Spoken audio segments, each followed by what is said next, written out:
Hi. Patricia Martin will now sing the national anthem.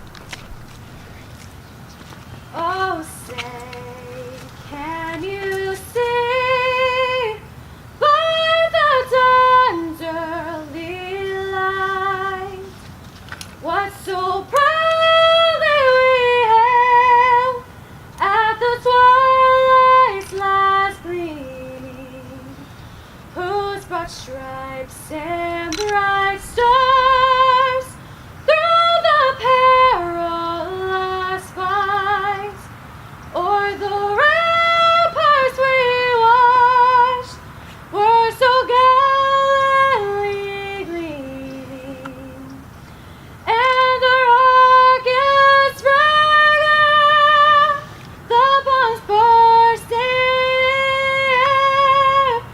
gave proof through the night that our flag was still there.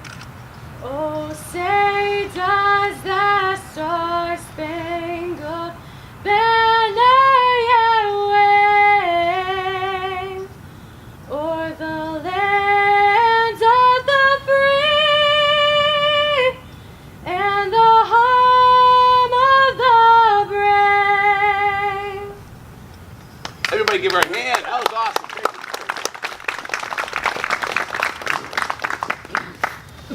We are gathered here today at this memorial site and memorial sites across America to remember that we are one nation with one flag. We are all proud to be Americans that live in a free society made up of many people, many races, from many walks of life. The freedoms we enjoy today have not come without a price. Lying here before us in cemeteries throughout the nation are men and women who gave their lives so that we can live in freedom and without fear. We can worship as we see fit. We can raise our children to believe as we do. We can travel from one end of the great nation to the other and have to ask no permission to go. We are free to vote for whoever we feel should be in government office, and we answer to no one but our own feelings. We have the right to succeed and we have the right to fail as whatever endeavor we wish to pursue. The United States of America was founded on ideals of freedom, justice, and equality. Our nation stands as a shining beacon of liberty and freedom to the world.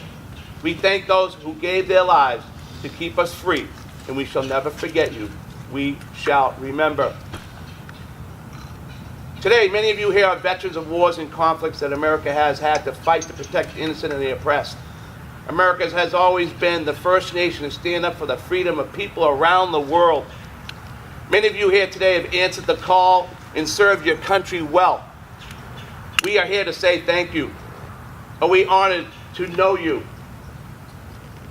There are many men and women serving today in all branches of the military, here at home and in places far away that most of us have never heard of. These men and women are part of the best trained, best equipped force in the world. We honor them and their families for their sacrifices they make each day to keep our country safe from terrorism, hatred, and injustice that plague the world's community. When you see a veteran or an active duty member of the armed services, take a moment to say thank you.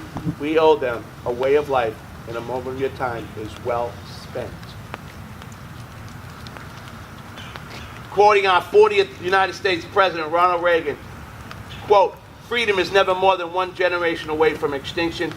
We didn't pass it to our children in the bloodstream. It must be fought for, protected, and handed on for children to do the same. Or one day, will we spend our sunset years telling our children's children, what was once like in the United States where men were free," end quote.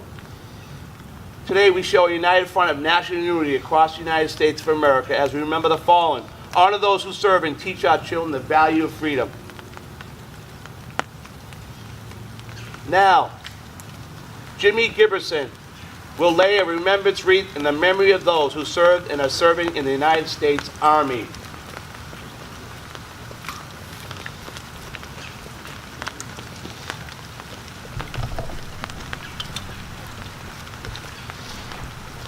Now, Melcher Scooby, United States Marine, will lay a remembrance wreath in memory of those who served and serve in the United States Marine Corps.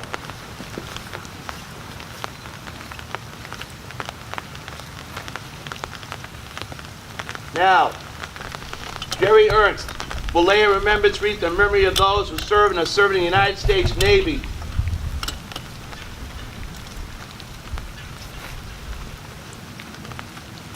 Now, Steve Pitts will lay a remembrance wreath in the memory of those who serve and are serving in the United States Air Force.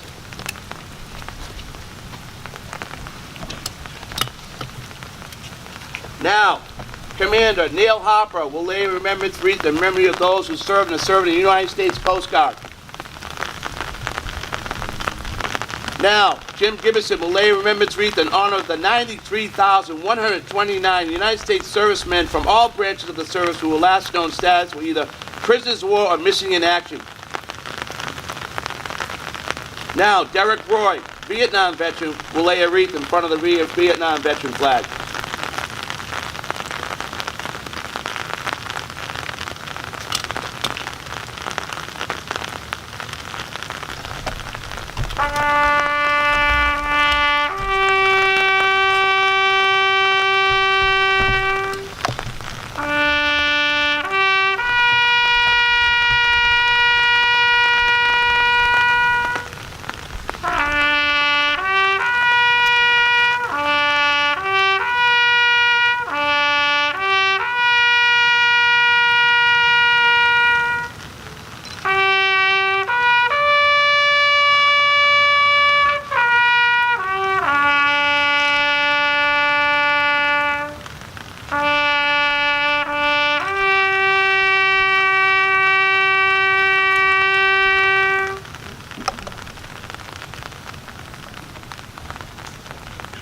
Now I call up Rebecca Cipher, treasurer of Never Forgotten Memorials, to do the POW ceremonial table.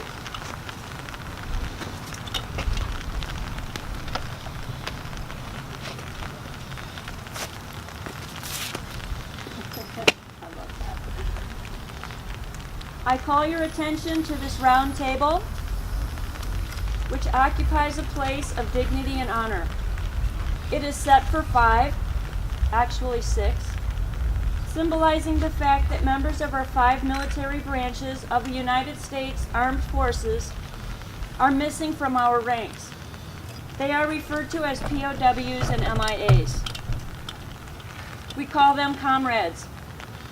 They are unable to be with our loved ones and families, so we join together to pay humble tribute to them and bear witness to their continued absence. The table is small, symbolizing the frailty on one prisoner alone against his or her suppressors. The tablecloth is white, symbolic of the purity of their intentions, alone to respond to their country's call to arms.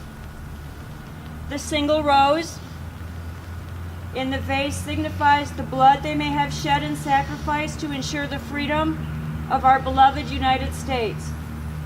This rose also reminds us of the family and friends of our missing comrades who keep faith while awaiting their return. The red ribbon on the vase represents an unyielding determination for a proper accounting of our comrades who are not among us. A slice of lemon on the plate reminds us of their bitter fate. The salt sprinkled on the plate reminds us of the countless volunteers of families as they wait. The glasses are inverted. They cannot toast with us at this time. The chair is empty. They are not here. The candle is reminiscent of the light of hope, which lives in our hearts to illuminate their way home, away from their captors, to the open arms of a grateful nation. The American flag reminds us that many of them may never return and have paid the supreme sacrifice to ensure our freedom. Let us pray to the Supreme Commander that all of our comrades will soon be back with our ranks. Let us remember and never forget their sacrifice. Thank you.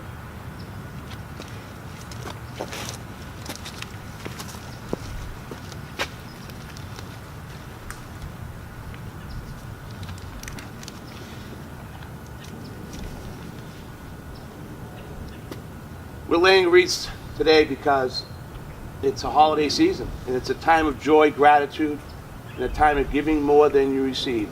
A time of tradition. I would ask all of you to consider this. The soldiers we honor today gave us gifts. They gifted an example of selflessness. They put themselves before others.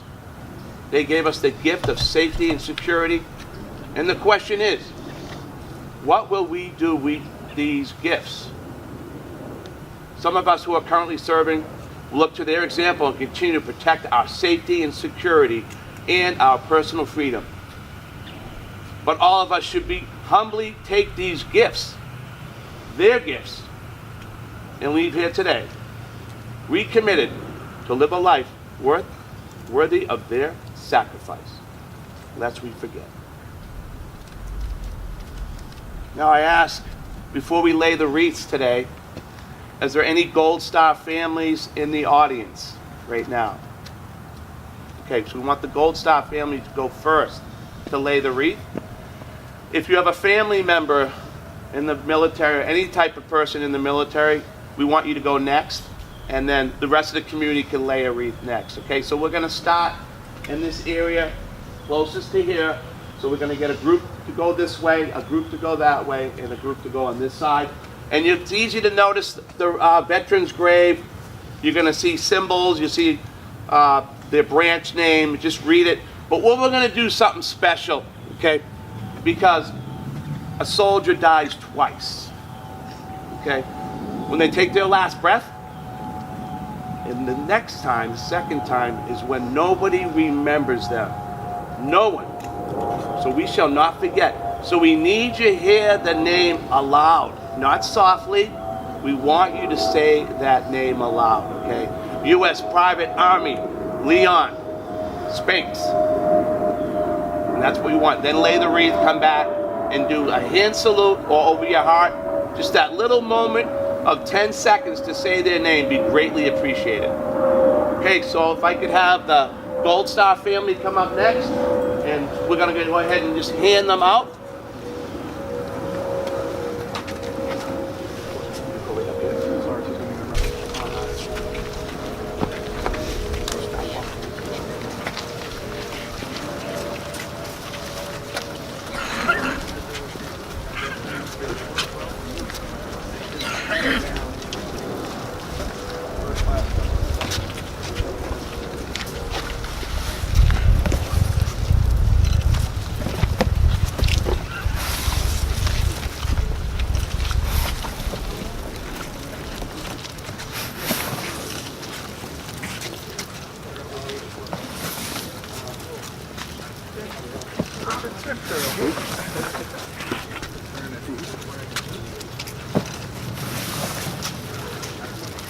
Don't they smell wonderful? I love you. Okay. Leonard Thomas Rhodes, You stay in the United States Army Air Corps, World War II. Theodore Andrew Bowling, Corporal, United States Marine Corps. You got audio? Okay.